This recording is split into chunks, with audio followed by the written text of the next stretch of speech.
कौन आपण माने केबे हमरो आदिवासी खाଇବା खाइछंती माने लेठे भात केबे खाइछंती यदि खाइ नाहंती तो आसंतु आदि तरह रेसिपी देखिबा। Hey everyone, welcome back to my new short video।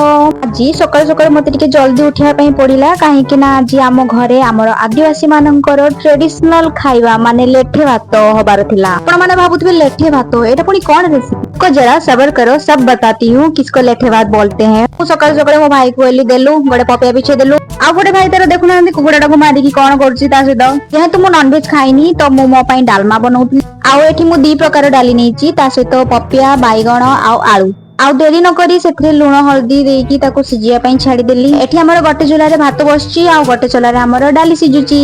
बाहर आमे काठ चुला रे निया धरैचू काहे कि ना हमर मेन रेसिपी टा एथे ही हबो। पडे देखु देखु मो डाली सिजी गलानी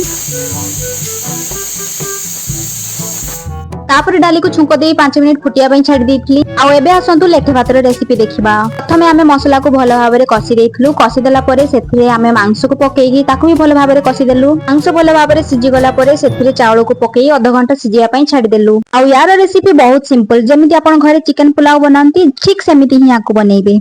हाँ आ किंतु मने रखंतु चावल रे उष्णा चावल किंबा अरुआ चावल ही नेबे। आशा करछि कि मो वीडियो टी आपण माननकु भलो लागिथिबो। आ जिबा पूर्वरु वीडियो टी को लाइक एंड सब्सक्राइब करिया पई भूलिबेनी। देखा हबो नेक्स्ट ब्लॉग रे, बाय बाय।